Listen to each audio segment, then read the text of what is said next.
నమస్తే MTV Telugu digital media.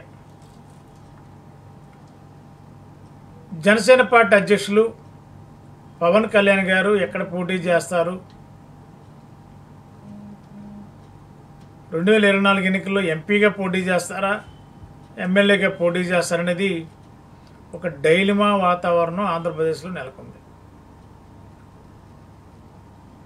పొత్తు క్రమంలో చంద్రబాబు గారు పవన్ కళ్యాణ్ గారు కలిసి సీట్లు ప్రకటించారు.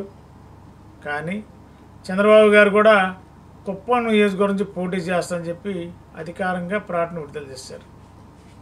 మరి పవన్ కళ్యాణ్ గారు మాత్రమే ఎక్కడ పోటీ చేస్తారని కూడా చెప్పలేని పరిస్థితి నెలకొంది.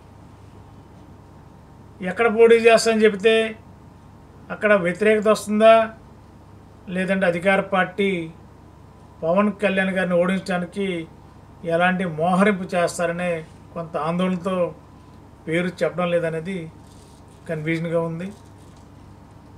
ఇవాళ ఎట్టకేలకు మంగళగిరిలో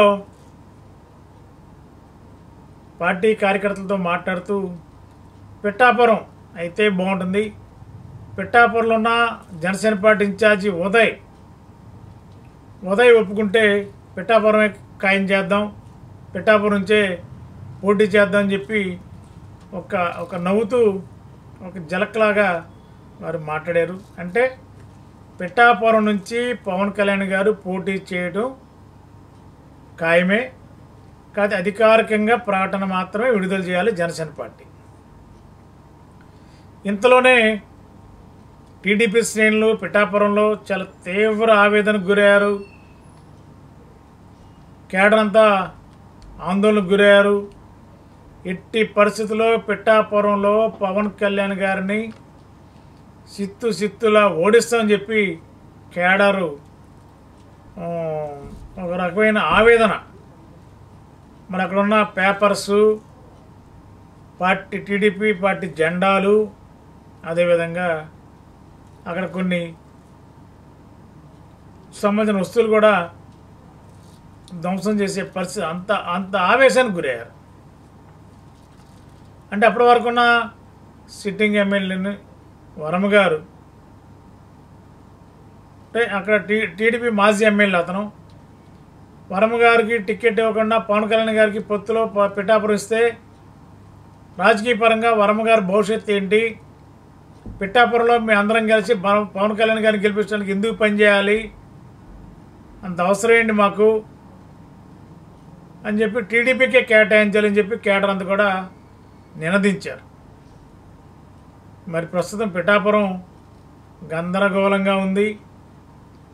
మరి పవన్ కళ్యాణ్ గారు ఆ గందరగోళానికి ఎదురెళ్తారా, లేదనుకుంటే మళ్ళీ నియోజకవర్గం వేరే మార్చుకునే ప్రయత్నం చేస్తారా అనేది అది కూడా 1-2 రోజుల్లోనే తెలిసే అవకాశం ఉంది.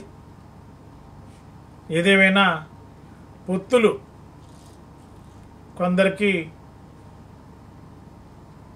ఇష్టంగా, కొందరికి అనుకూలంగా ఉంది, మరికొందరికి ఇబ్బందికరంగా మారింది. రాజకీయ భవిష్యత్తు ఏంటని ప్రశ్నార్థకం మిగిలే పరిస్థితి కనిపించింది తప్ప ప్రస్తుతం టీడీపీ జనసేనలో కొంత ఉత్సాహ వాతావరణం ఉంది.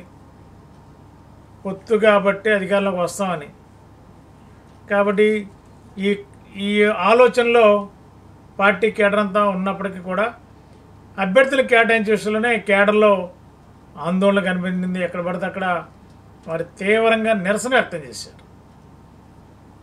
మరి ఈ నేపథ్యంలో పవన్ కళ్యాణ్ గారు పిఠాపురంలో పోటీ చేస్తారా, లేదంటే మళ్ళా నియోజకవర్గాన్ని వేరే చోట సెలెక్ట్ చేసుకుంటారనేది 1-2 రోజుల్లోనే తేలే అవకాశం ఉంది. ఇవాళ రాష్ట్రంలో పిఠాపురం నియోజకవర్గం ఒక సంచలనంగా మారింది. మరి పవన్ కళ్యాణ్ గారి యొక్క నిర్ణయం ఎలా ఉండబోతుంది, ఏ నియోజకవర్గం నుంచి పోటీ చేయబోతున్నారు అనేది 1-2 రోజుల్లోనే క్లారిటీ వచ్చే అవకాశం ఉంది. మన ఏలూరులో అత్యాధునిక వైద్య సదుపాయాలతో అతిపెద్ద హాస్పిటల్ ఆశ్రమ్ హాస్పిటల్. అనుభవజ్ఞులైన వైద్యుల పర్యవేక్షణలో గత 24 సంవత్సరాలుగా వేలాది మంది రోగులకు అత్యున్నత స్థాయి వైద్య చికిత్సలు అందిస్తున్న సంస్థ. మా హాస్పిటల్ నందు MRI 1.5, Tesla, CT scan, mammography, గుండె చికిత్స, శస్త్రచికిత్స, OPD, operation theatre, blood bank, central laboratory, physiotherapy, AC ప్రసూతి సంరక్షణ గదులు కలవు. మరిన్ని వివరాలకై సంప్రదించండి 9491044836 మరియు 9491044844.